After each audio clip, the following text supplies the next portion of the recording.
this country is at war with Germany. We shall go on to the end. I remember the sheets of flame which came up and almost blinded us from our guns.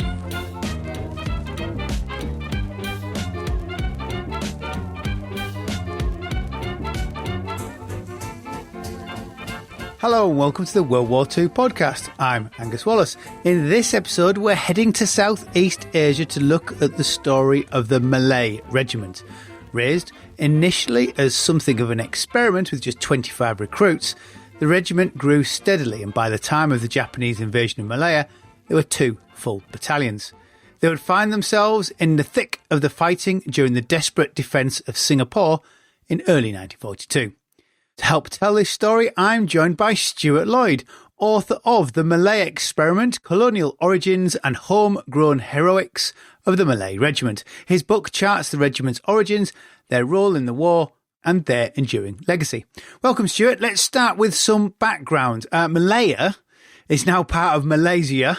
In the 1930s, was it a British colony? I'm not quite sure technically what it was. What's its history? So Malaya was a federation of states, and there were federated Malay states and there were unfederated Malay states, just to make it interesting. And the differentiator between the two is that the federated Malay states had a British guy who sat next to the local sultan, and he had a chair at the British table, and there was direct representation, whereas the unfederated Malay states were geographically in the catchment area, but far more independent and not supported. So it was a very blurry type of thing. Malaya at that point was that piece of earth which was south of Siam, Thailand as we know it today, and Singapore was an island, a little pimple at the bottom of that mainland, and Singapore was considered a part of Malaya. The British did there what the British did everywhere in the world, which went there. What did they add? They added infrastructure and roads and education and legal infrastructure and all the good things about colonialism. And what did they do? Well, of course, they took the mineral riches, and Malaya at that point in the early 1900s was producing around about 60% of the world's tin and 40% of the world's rubber. So it was a very, very, very viable proposition, a very strategic shipping, transshipment port, etc., etc. So a terrific territory to have. And then, of course, it facilitated transportation of goods and people and all commerce in every direction from there, further up to the Far East, to Hong Kong, etc., and to the West, obviously Burma, India, etc. So a very valuable bit of real estate, and very much a part of Churchill's dollar arsenal because it was contributing wonderful profits to the coffers. Yeah, rubber were one of those very strategic industries until I guess we started to replace it with petroleum-based rubbers, I think, as the war went on. Well, I was trying to think of it in relation to how it operated with India, which obviously has its own. We had the Indian Army. So when you're looking at Malaya, it's only 1933 that he decided to raise a regiment of local troops. Why? Why had it not been previously done? Clearly, the British have been doing it in India for decades. Yeah. Okay. So basically, there were several Malay states. Let's call them that. So, and each state was run by a sultan, and they had their own little fiefdoms, their own power bases. Probably not wildly dissimilar from sort of medieval England, to be honest. And so, let's say the Sultan of Perak, for example. That would be his seat of power in that state. He would have his own little private army, for example, right? And I know Johor was very early into the game as well, with their own private army and raising forces and things like that. So basically, Britain had a base at a place called Taiping, which is up northwest near Ipoh on the northwest coast. and they used to rotate regiments of Indian Army through there. That was basically, I guess, what they considered their insurance plan, their security blanket, having these guys based there. If there was ever any trouble, they were at least boots on the ground. So that was the model. And I think as things progressed, as they realized that they had a very valuable colony there, they probably were thinking more about security, especially against the backdrop of increased Hitlerism and other drums beginning to beat around the region. I think from there they said, well, we do have these guys there. It's not cost efficient because they had to pay these guys extra allowances to be based in Malaya versus being based in India, for example. The question becomes why a Malay regiment, I guess? And this is a question that was thrown to me recently, which I had to really think about. Why Malays? Because Malaya, it's a polyglot of peoples. The Chinese have been there trading forever. The Malays are the indigenous folk on the peninsula. There's a lot of Indians which are brought in, on the back of the plantation work and things like that, indentured labourers originally. And, of course, a big European population as well. And I think the answer to that is that the British had already established Askari regiments around different things. So you already had the Gurkhas, for example. They had the Nepalese, and they had proven themselves very well and continued to do so. The Indian Army, of course, was massive and was obviously, proving itself, or was satisfactory, or was doing the job because it was a huge force in its own right. So I guess the odd man out in all of this is the ethnic Malays. Were they a martial people? Now, the answer to that is yes, because we're just talking about the different Malay states. They've been at each other's throats for centuries. There was a martial history there for sure. And the other thing is, too, being on a peninsula, they were no strangers to a good line in piracy. So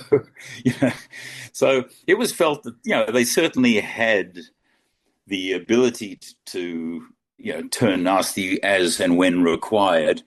Question was, did they have the temperament? Could they adapt to British military discipline? Could they operate within that discipline? Could they be effective? In short, the question is, could they form an effective modern fighting force? There was some push actually from within the Malay states themselves saying, hey, Britain, can we do this, please? And some of the states were sort of offering to finance it, et cetera, et cetera.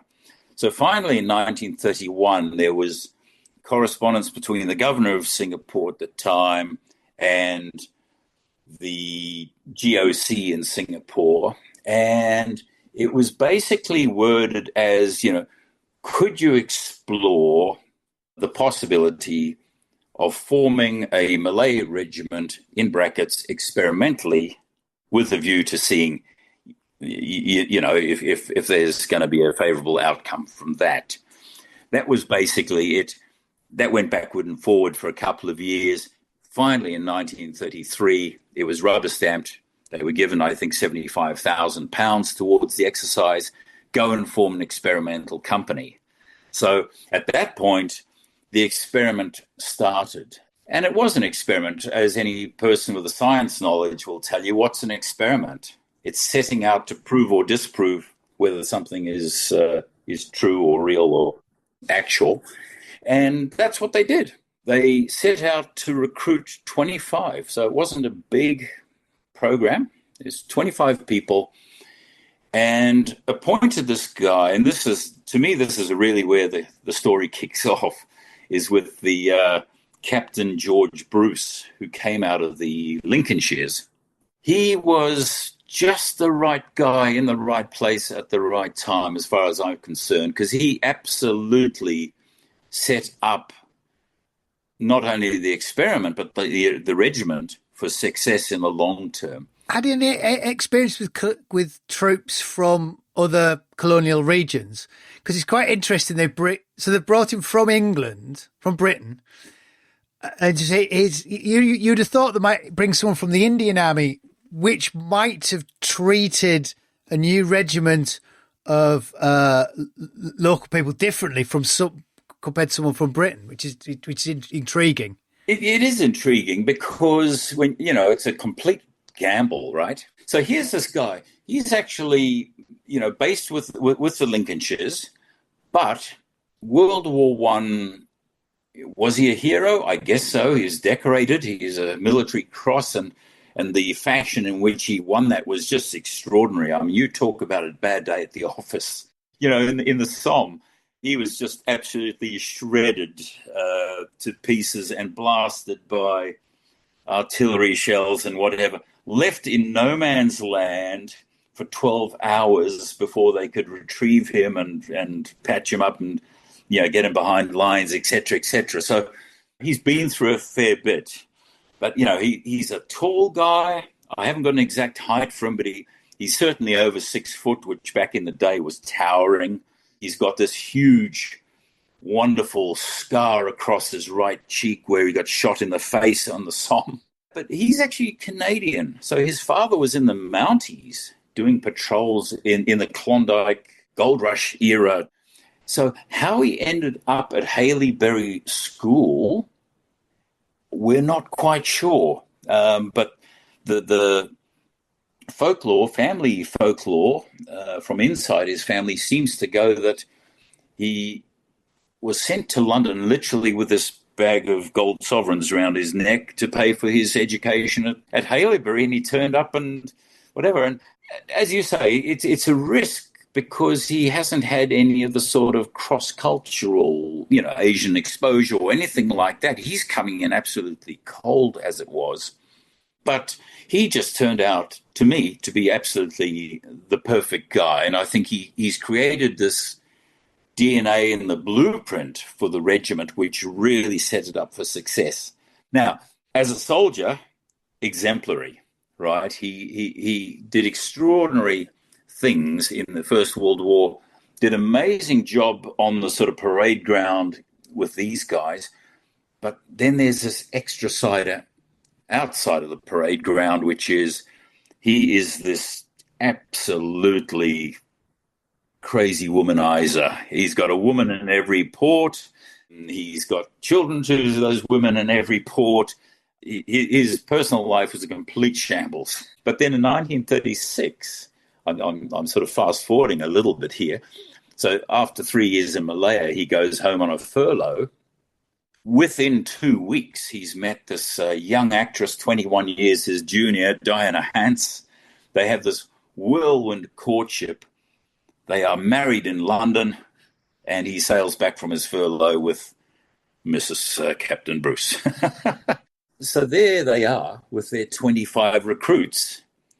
And the other masterstroke, I think, in this whole story, Angus, is that they did get 3 guys around him. Captain, I think we had Exon, we had the RSM, who was Albert McCarthy, and we had another RSM, I think, Field. Now, these guys did have Asian experience. So some had been based before with regiments in Singapore, for example. Some had been with local volunteer outfits in Malaya. So they at least had been on the ground. They at least knew, a bit about the local culture and the do's and don'ts, etc. To take your point, they've brought this guy in to head the regiment, plonked him in. Yet he's played this amazing game of cross-cultural sensitivity, which in this day and age would be laudable.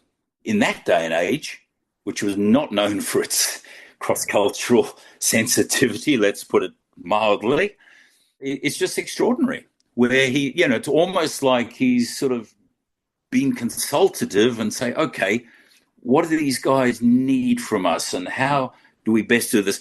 But what was driving him was just this mindset of, okay, if it's going to be a Malay regiment, it needs to be their regiment, not a British transplant, not a British idea of what it should be.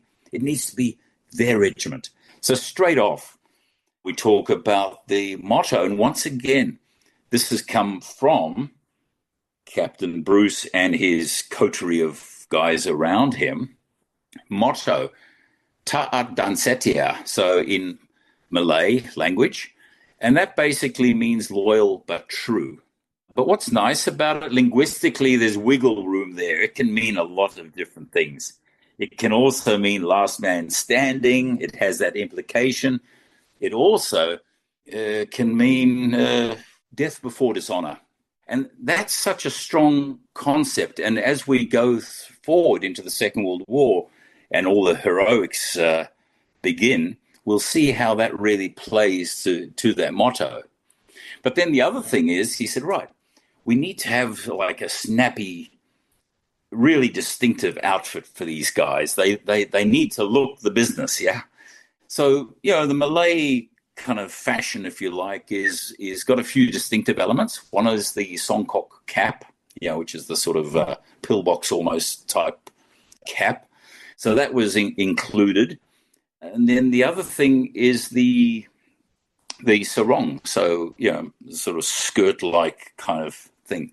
Now, this is where he did consult the sultans, because there were 4 federated Malay states that were very active in bringing about the regiment, politicizing, lobbying for it, financing it, etc., yeah? He went to them and said, hey, would it be okay if we just make these sarongs a little bit shorter and a bit, whatever? And with their blessing, they said, yeah, that sounds really good and looks smart and whatever. So that became part of it. Then, of course, you've got the Chris dagger. They really looked the business, yeah? And so they took the design to a local Chinese tailor. This is quite funny. They actually had a Chinese tailor to do the Malay garments. He whipped up these things, and they looked $1 million. Right from the get-go, they looked $1 million. And that was a big part, I think, of just giving them pride and homegrown pride, because, hey, they didn't look like they were wearing something silly from Windsor Castle. They were wearing, a very snappy adaptation of a traditional dress for them, yeah. Who were they looking to recruit? Would they take anybody, or was there certain areas that they specifically looked to recruit from? The bar was actually set quite high. I think they were looking for, obviously, physically robust people, but along the same specifications as for the Indian Army. So I think it was 5'2", 5'3" as a minimum height. I think it's 5'3", but if you're 5'2", they'd accept you in the band later on, in the pipes and drums. But yeah, obviously there was a character check. There was, they were looking to make it, I guess, representative. Okay, it's like, because in India they tended to recruit from certain areas, didn't they? The British Army in India. I didn't know if they did the same, say, in Malaysia, in Malaya. So, we prefer these people from those peoples. Because it was already a multi-state endeavor, that already made it, I guess, more democratic. But as it happened, basically the first 4 officers were all from the state of Perak. Read into that what you will. But what's interesting about it, so amongst the first for recruits, you basically had a lot of straightforward kampong boys. Kampong is the Malay word for village. Rural village, bucolic, pretty simple lifestyle, right? They got a lot of guys from there that just, they felt, okay, interviewed well, had the right stuff, yep, we can do something with you. Gave them a break. Also included, interestingly, he was recruit number 25 out of 25, was a guy called Raja Lopa. Now, Raja Lopa, fascinating character. He's the adopted son of the former Sultan of Perak, so royalty, educated in Oxford. So got a bit of class and quality about him. and not only educated at Oxford, but were, stood out at Oxford.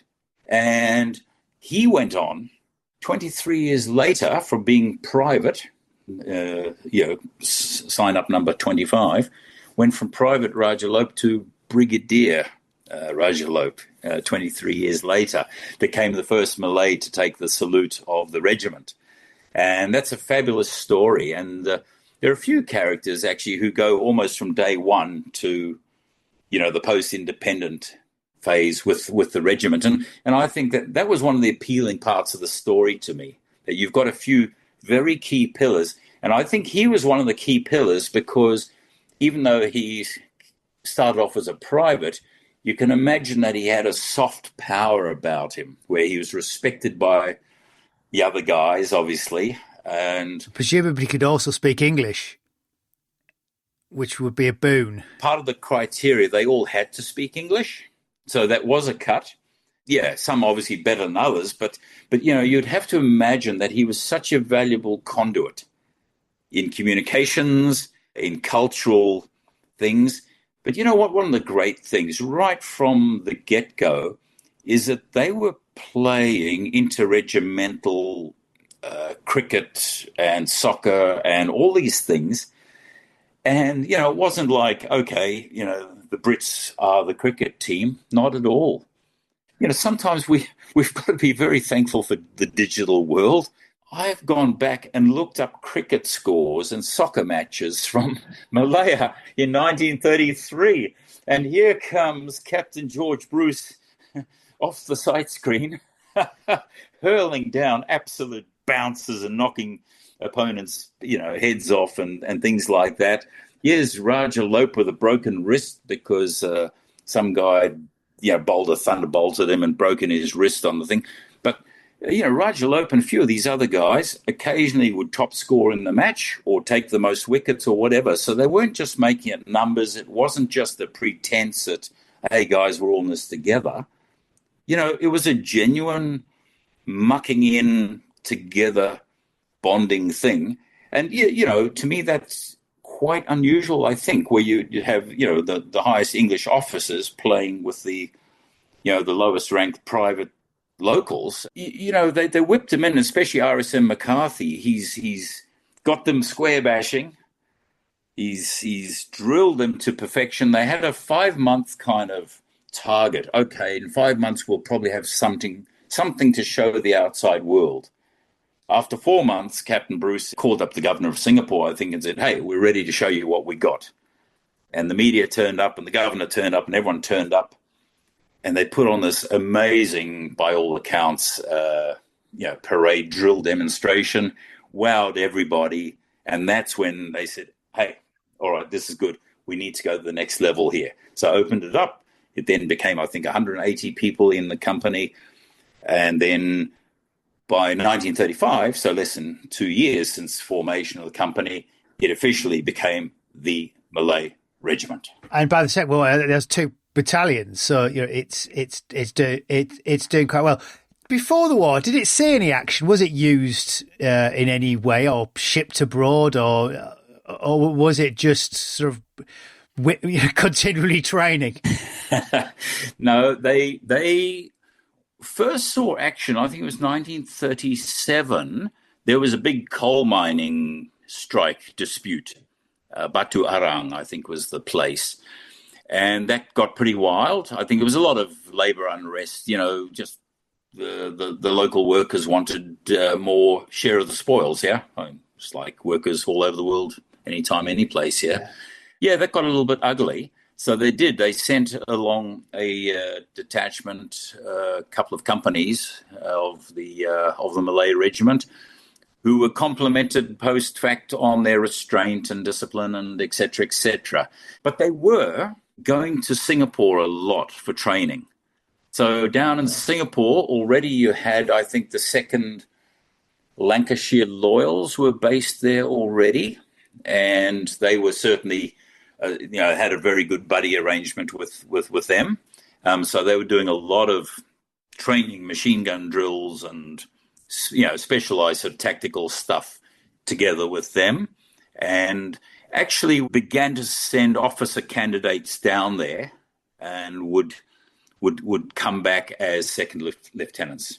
So, yeah. When wars declared, it's kind of an odd one, but I guess when wars declared in 1939, obviously the wars in Europe, but as it looks more likely Japan, there could be war with Japan.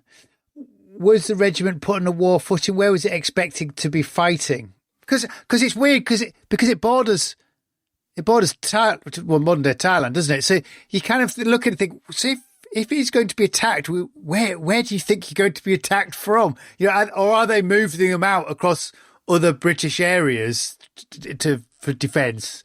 You know, the travesty of this whole thing is that no one took the threat seriously. There was one guy. He was the only guy that early on, and he was GOC, by the way, he said, make no mistake about it, the Japanese will come. They will come overland down through Malaya into Singapore. And he was soon removed from his position and never seen or heard from again, because everyone else, rubbish, you know, who's going to attack British colony and da-da-da. And by the way, they're short-sighted and can't see in the dark, and back to the gins and tonic boys. Sadly, you know, I think the epitaph of the whole Malaya campaign is caught up in that somewhere. They made all the classic mistakes. I mean, it's typical, may I say, British hubris. Well, we had Fortress Singapore. You can't take a Fortress Singapore, can you? The wisdom is, if there is an attack, it'll come from the sea, which, you know, the old chestnut of the guns facing south from Singapore, etc., etc. There were people that had different ideas. To answer your question, by the time war came, there was 2 battalions. The 2nd Battalion was posted in Singapore, based in Singapore. The 1st Battalion largely moved up towards Jitra, right, so on the Thai-Malay border. They were actually involved in some interesting stuff, because one of the theories was, if the Japanese land at the top of Malaya, or even, let's say, in Thailand, can we forestall the attack? And the answer is yes. If we move across into Thai territory, Siamese territory at the time, we can actually head them off at the pass. And there was a thing called Operation Matador, which was, you know, very widely thought of, mapped out, etc., was all there for the green light to be pushed, because they knew exactly where the landing points should be, according to sort of military wisdom. And the Malay Regiment actually had quite a few people out in that very forward thing in Thai territory, scoping these things, looking at ambush points. Everything was ready for Operation Matador, should the Japanese land north of Malaya. As we now know, the Japanese did land north of Malaya. You know, when you look at the organization chart of who was actually running Singapore, who was commanding, who was answering to, it's all dotted line and smoke clouds. There's not one guy that's like, okay, you're the man. And they had such a committee of bumbling idiots, and as they brought in one bumbling idiot after another into Singapore that proved ineffective or useless, they didn't remove them from the picture. They kept them in the picture, but they put somebody else either on top of him or alongside him with another dotted line. And so you just ended up in this dotted line extravaganza, with the net result of the Navy didn't report to the Army didn't report to the Air Force, nobody was in charge of anybody or anything. And so the guy that was supposed to push the button to make Operation Matador happen didn't push the button. Oh, what if we offend the Thais? Okay, let's sacrifice Malaya then. and so, you know, straight from the get-go, they're on the back foot. So how did this 1st Battalion, how did they do up on the border then? They must have been first to see action. They were among the first to see action, certainly, because, you know, up there at the same time was the British 11th Division, I guess it was. The Battle of Jitra was a bloody nose just to get the bout started. It was a horrific thing. They took massive losses right from the first thing, and they suddenly realized, hell, we're actually in a real fight here. They were just part of the sort of series of withdrawals all the way down the peninsula. The Battle of Slim River and all these other battles in between, where it was just this withdrawal complex, which Percival or his underlings had. You can only imagine what the Malay Regiment was thinking or feeling, because this was their country, their homeland, and they were just marching backwards at great speed, right through their hometowns, past their own headquarters, and all the wives of the British officers were still there. They had to be evacuated in a real hurry in cars and driven down to Singapore and off on the, I think, Felix Roussel. They sailed off with, just in time before Singapore fell. So they lost their headquarters. They lost their homeland. You can only imagine what they were feeling about that really deep-seated thing, because for the Brits, it's our territory, but it wasn't their country. No, and it would be a 5 or 6 week, presumably, withdrawal for them up at the border back to Singapore, however many of them made it back to meet up with the 2nd Battalion that were based at Singapore. There were some also up on the east coast, which is where the Japanese landed on the northeast as well, around Kota Baru and those sort of areas. So, they were kind of sprinkled around a little bit. But the net result is, as you said, everyone finally got pushed back onto Singapore. And, from go to woe, the Malaya campaign was, 70 days. So, it was an absolute hiding. And there's a lot of lessons to be learned from that, clearly. And, deemed to be, I think, the most humiliating defeat perhaps in British history, because it was just a very one-sided affair with a couple of exceptions. I mean, the Australians really stood up around Gemas, for example. Obviously some dogged sort of dig-ins in Malaya, but the peninsula was lost. There is heavy fighting at Singapore. It isn't just surrender. The regiment did have 2 or 3 big actions at Singapore where they took heavy casualties, didn't they?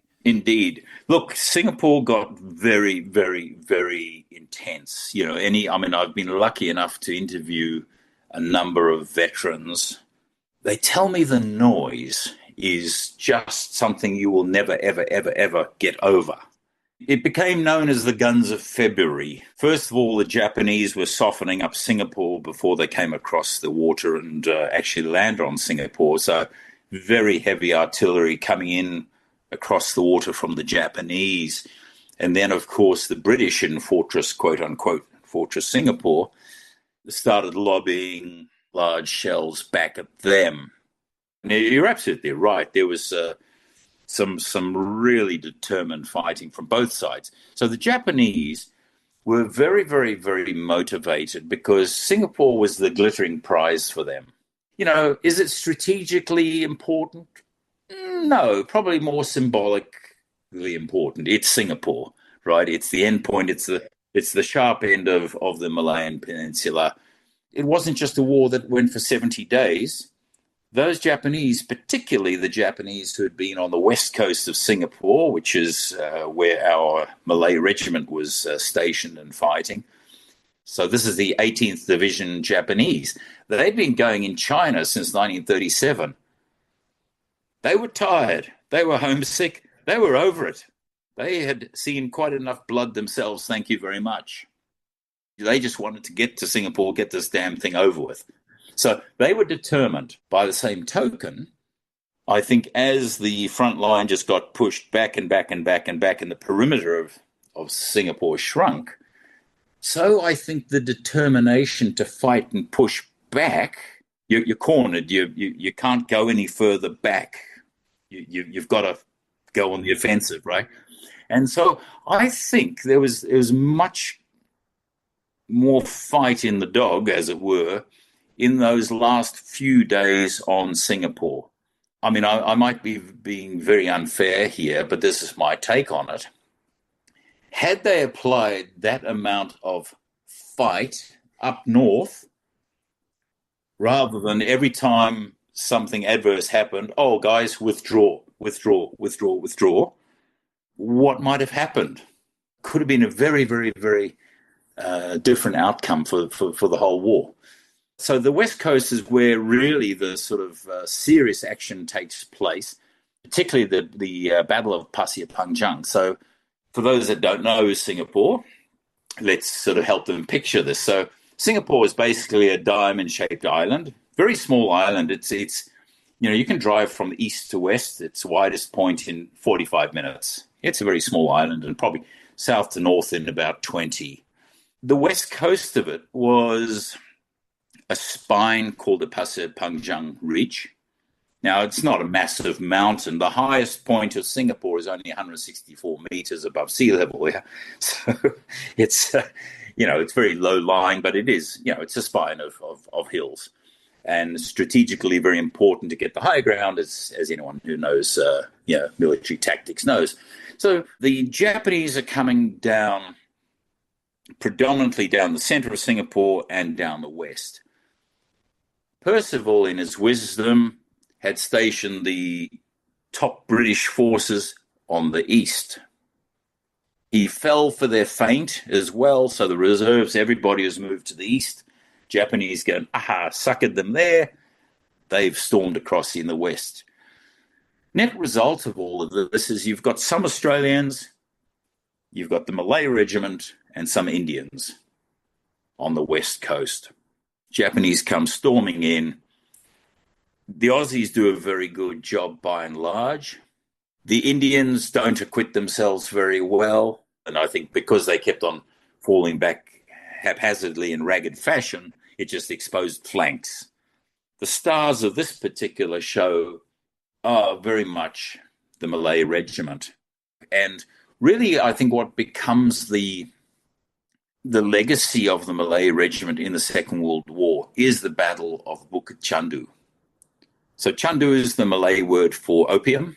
It's a place called Opium Hill. Bukit is hill. So Opium Hill. Why is it called Opium Hill? Because there's a British government factory, opium factory at the base of this little hill, making lots of money selling opium to the very lucrative local market. Yeah. The 1st Battalion, in particular, I think it was the C Company, gets assigned as they get pushed back off Kent Ridge, Pasir Panjang, to this place called Bukit Chandu on the 13th of February.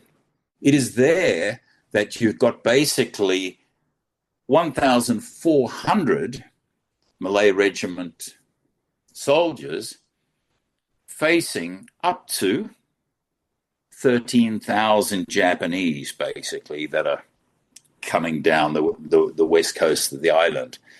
I think so much of what the Malay Regiment stands for now, its legacy was forged in that heat. And being Singapore, being tropical, trust me, there's a lot of heat. Because on top of that, just to the east of them, you've got the Warwick Road oil tanks, the Admiralty oil tanks, ablaze. So, you've got 8 or 9 tanks there, just absolutely flaming in a scorched earth kind of policy move. There's actually drainage ditches which run along Bukit Chandu, which are forming walls of fire. This is this burning oil running down the slope. Poor C Company of Malay Regiment is stuck on this hill with all this going on around them. In the meantime, the Japanese are trying to flush them out by burning the undergrowth. So you've got all the smoke haze, you've got all your natural cover being burnt away from you. As the Japanese approach, they use a very deceptive ruse, and this is dressing themselves as Punjabi soldiers. Now, this is where one of the local homegrown heroes announces himself. We haven't mentioned this guy yet, called Lieutenant Adnan Saidi. Adnan wasn't part of the first recruiting rounds. I think he only came in a sort of couple of years later. Just a local village boy, wanted to be a school teacher, highly religious in his Islamic faith. He becomes the drill sergeant he's got what it takes. You know, he looks the part, he orders these guys around, he's snappy, he's got what it takes. So they all respect him, they like him, and he's a decent guy. And he's actually just the caliber of person. I think that if you ask the British recruiters, who have you got in mind as your ideal Malay soldier, I think it would look like this guy, right? In temperament, in outlook, everything. He, apart from all his other sort of things, was also a Lewis gun, machine gun instructor, right? So he knew his way around the equipment, etc., etc. On Bukit Chandu, on this afternoon, he is waiting in his little foxhole with the Lewis machine gun. He's got his offsider, who's ready to feed belts of ammunition into it, etc. He spots these groups of Punjabis walking up the hill, casually as you like. And he goes, oh, okay, Punjabis. And he's like, well, hold on. Why are they coming from that direction? And he's immediately suspicious. And then he noticed something else. Formation was not how the British move. British, I think, move in threes, but these guys were moving in fours. So straight off, because he's the drill sergeant, he's like, that's completely wrong. That's suspicious. And he's like, suddenly it clicked. He said, damn, Japanese dressed as Punjabis. You know, they had the headgear and all the Indian accoutrement. And he said, no, this is BS. And he let them have it. He opened fire with his Lewis machine gun, gave the go to everybody else. Everybody else opened up, and they absolutely hammered that first wave of Japanese imposters. But then it was on, because you still got another 12,000 and some behind them. And this became a very, very, very desperate last stand. And there was carnage on both sides. There was a lot of British officers killed. There was a lot of Malay officers and men killed. But, you know, true to their motto of loyal but true, death before dishonor, all of that, they really went down to the last man standing. What happened to Saidi was actually quite horrific. Once the Japanese got the better of them in that particular tactical maneuver, they got him, strung him up upside down in a cherry tree, and then essentially used him as live bayonet practice, which is, just gruesome and gory and just ghastly in every possible way, shape, and form. What was the upshot of all of that? It was a tremendous last stand move. Literally, actually, Harry Ricks, who was commanding C Company, had exhorted them, come on, guys. He said, this is it. Even if I die here with you guys today, this is what we're going to do. Moments after he uttered that, Harry Ricks himself got shot down in a blaze of machine gun fire. Adnan Saidi then took command, so he naturally assumed command from that position. But, they rallied, and a lot of it, I think, has got to do with the Malay values, and this comes back to the sort of input of Captain Bruce right up the start. What are we about? How are we different? What makes us distinctive?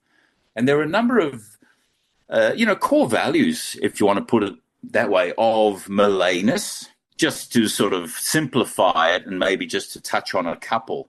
There's one which is called Perpaduan, and that's basically about valuing harmony. It's very much about everyone mucking in together, I guess, all for one for all of that sort of thing. I think these things come to the fore because if you look at the societies, Asian societies versus Western societies, Asian societies generally are much more collectivist in nature, right? Much more communal, collectivist. You're prepared to sacrifice yourself for the greater good, or compromise, right, or defer gratification, whatever it is, for the greater good. In Western cultures, we're not very good at that, and right, right from the cradle, we're encouraged to be, number one, go for the glory, individual. It's me, And, I think we're right at the zenith of that sort of movement in our culture at the moment. So, you've got this collectivist sort of thing going on. And the other one tied to that is what's called Semangat Kekelewargan, right? And that's really about the sort of familial bond. It's a similar kind of thing, I guess, to the Perpaduan, where it's about kinships, it's about the togetherness, but once again, it's the collectivist kind of mindset.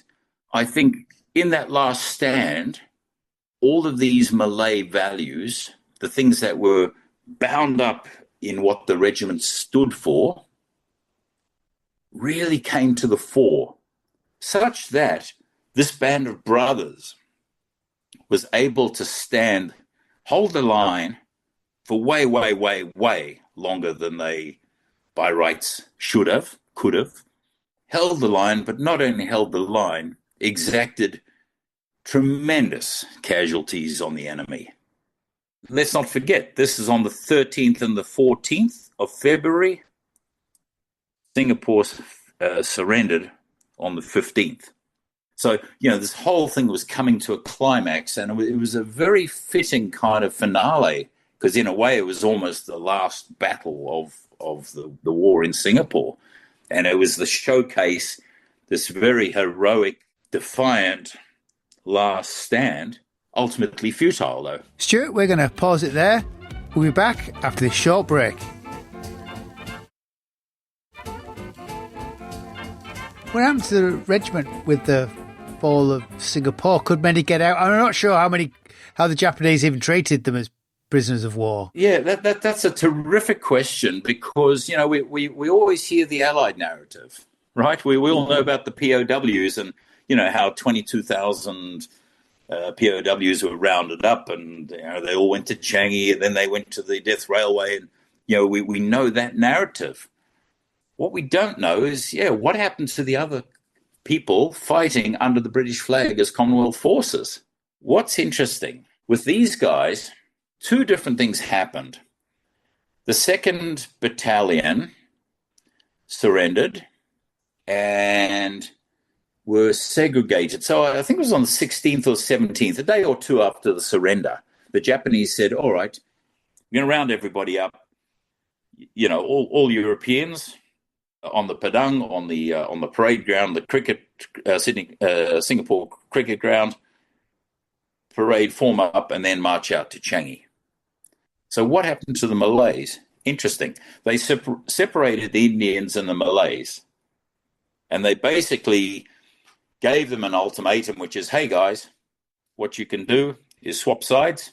You just put the Japanese armband on, you switch to our team, and you're good to go. You can carry on. You're free to go. You can do whatever.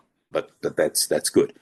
The Malay Regiment guys, to their credit, talk about a slightly sort of melancholic, elite jack sort of misplaced sense of loyalty. They said, no, we are British soldiers. We remain loyal to our masters. Which, as I say, misplaced loyalty, because, who were the masters? It wasn't the British anymore. They just copped a hiding. Yet the Malays, to a man, said no, refused to take the uniforms off. What happened to them? Those officers, they got marched off a couple of weeks later. After repeated attempts by the Japanese to say, this is your last warning, take your uniform off now, otherwise we're going to execute you. And they got marched off at sunrise one morning out into the hills near where they were fighting before and executed. Now, what's interesting is 1st Battalion, slightly different story, because Captain Andre, James Toby Andre, he had said, guys, look what's going to happen. When we surrender, the Japanese are going to be after you. He said, I exhort you, take your uniforms off now and just go and blend into the crowd, blend into the population, just disappear. That's what he told his guys to do, and they did that. And so most of those men and officers of 1st Battalion survived in that way. But the Japanese did actually track them down. This is amazing. You wouldn't have thought the Japanese could be bothered. You'd have thought they'd have better things to do. Because you're only talking a few hundred, aren't you? You're not as if you're talking an army of 30,000 men hidden. You're talking hundreds. So it seems like a lot of effort for the Japanese to do where they've got other problems. I guess it was different. It wasn't the frontline troops as much as it was like intelligence apparatus and whatever. Okay, so ultimately they gave everybody a deadline, and I think it was, I'm going to say March the 15th. So Singapore surrendered February 15th, 1942. March the 15th, I think, was the deadline where all what they called sort of aliens. So if you weren't from Singapore, you had to go back to wherever you're from. So predominantly Malaya, right? There was like 500,000 refugees who had come down onto the island. It was woefully overcrowded. So now they were pushing them all back. Go back to where you came from. But when these guys returned to their hometown, I guess there was a lot of turncoats within the local populations now because, okay, now the Japanese are the new masters. Point out who were the guys that were fighting with the British, who were the guys in the army, blah, blah, blah. And they come knock on their door and have a conversation, which usually ended very, very badly. But yeah, as trivial as that sounds, I guess their intelligent apparatus or whatever was actually doing that. Now, one big point of departure, and this was eye-opening for me in my research here, Angus, it was a lot of these guys, the rank-and-file guys, got rounded up and sent to work on Japanese projects, such as the Death Railway, but not just in Siam in Thailand, also in Java, in what's now Indonesia, even further south, Rabaul and Papua New Guinea. Now, these poor guys, they were just classified as Romusha. So what's Romusha? That's the Japanese word for Asian laborer, basically, generic Asian laborer. It's a hot body, somebody to swing a shovel, yeah? Unlike the Allied POWs, who went up in parties with officers, they had representation. They could invoke the Geneva Convention. They could call on the Red Cross. They had resources and wherewithal, let's say, or at least some sort of organizational structure to make representations. And if, anyone knows the Colonel Tusi story on the River Kwai, for example, great example of pushing back and representing the men and invoking political powers. The Asian laborers, and there was something in the order of 250,000 of these guys rounded up. Some of them were just taken off the streets, just a random walking down the street, bang, you're thrown in the back of the truck, and next thing you're on the Death Railway. So I didn't realize that hundreds and hundreds and hundreds of the Malay Regiment, this is where they ended up. I presume they're just treated like cattle, third-class citizen. Just treated like cattle. Yeah, and they were sent to the northernmost part of the railway, so an area called Songkurai in northern Thailand, which was the worst of the worst because basically the further north you were, the harder it was to supply, whether it was food, whether it was medicine, whether it was whatever.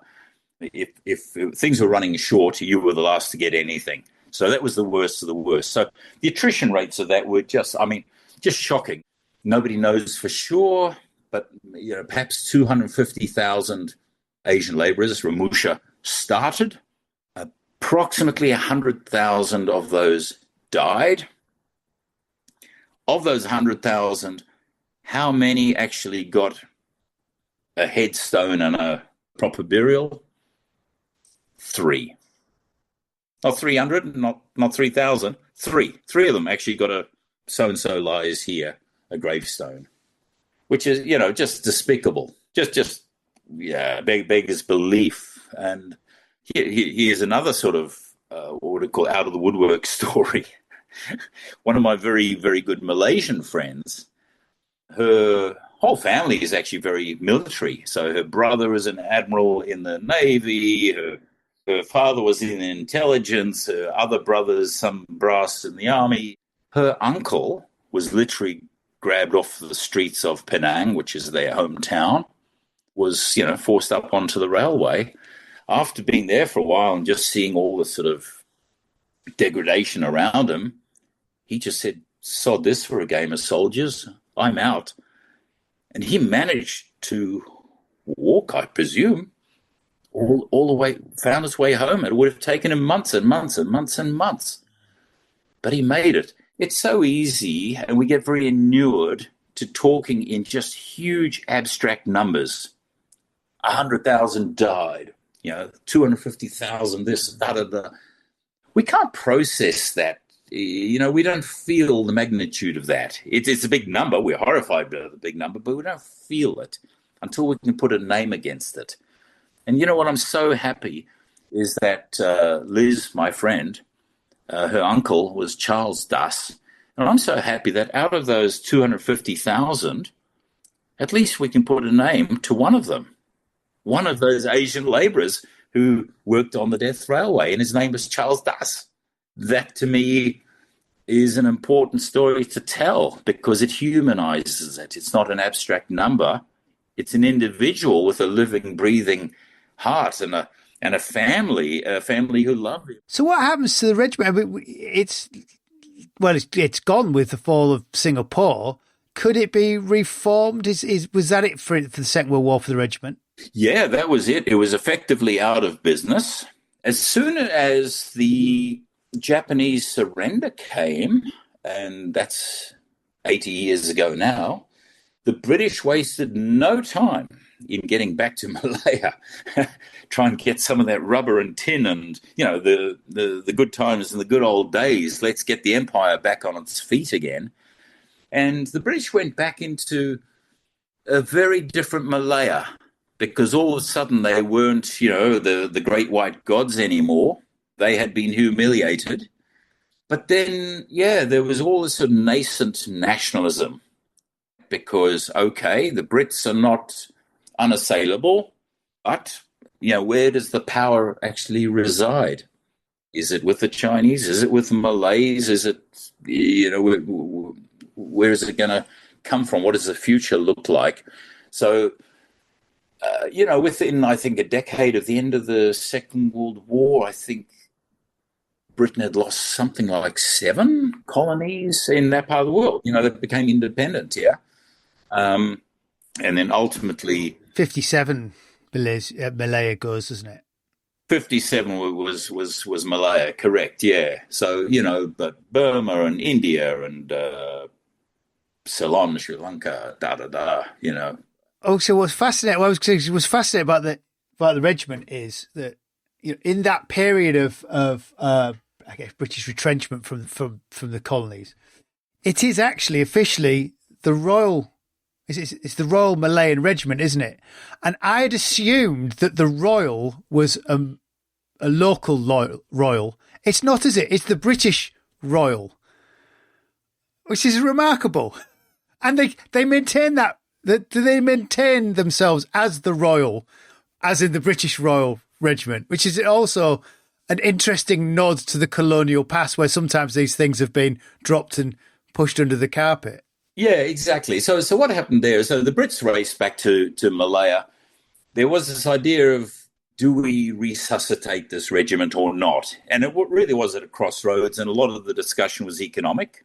And the other part of it was just, well, is it necessary? The war's over. What other threats are there? 1947, and this was acknowledgement, I think, for the great work which they had done in Singapore. They were accorded the Royal Malay Regiment. So in Malay, that's Regiment Askari Melayu Diraja, which is Royal Malay Regiment. Yeah, it's interesting because Malaysia, as it is now, yes, they have royalty. Yes, it's easy just to sort of transfer that across and say, all right, it could be, it is a Malaysian royalty kind of conference. No, it's not. It was King, who would that have been, George VI, I guess. Yeah, and that was very much on the back of that desperate last stand in particular that they made in Singapore, because they really acquitted themselves. And, I've gone out and actually said that they probably outperformed the Australians and the British in Singapore in terms of actual combat infantry fighting. I would stand by that remark. I think they did, which brings us full circle in terms of saying, all right, you've started with this experiment, are the Malays up to it? Yeah, that's the conclusion of the experiment, a very resounding yes, they are. By word, they are.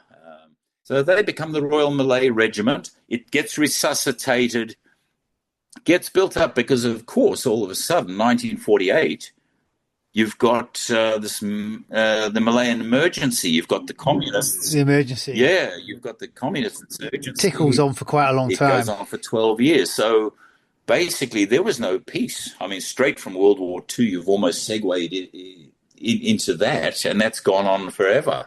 Once they got independence, Indonesia didn't like that of Singapore joining them, and then Singapore becoming independent, and Indonesia thought it was all kind of, some kind of conspiracy of British power shifting. So the Indonesians have then attacked Malaysia in confrontasi, and it's, it just rumbles on. So, yeah. Well, with the end of the war and the road to independence, that seems like a good place to finish. Stuart, thanks for joining me. Stuart's book, The Malay Experiment, Colonial Origins and Homegrown Heroics of the Malay Regiment, is worth picking up if you'd like to read more about the regiment's story from its early days through the battles of the Second World War and into the post-war years. Now, before I finish, loyal listener, just a quick reminder that you can support the podcast at patreon.com/WW2 Podcast. Patrons get access to ad-free episodes and, when I have them, extras from the cutting room floor. Most importantly, your support really does help me find the time to put the show together. So that is all from me for now. I'm Angus Wallace, and thanks for listening.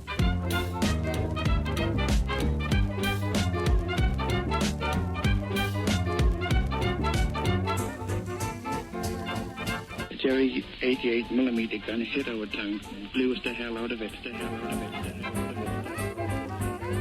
Stalingrad can never be repaired. As Allied Commander-in-Chief, I have granted a military armistice.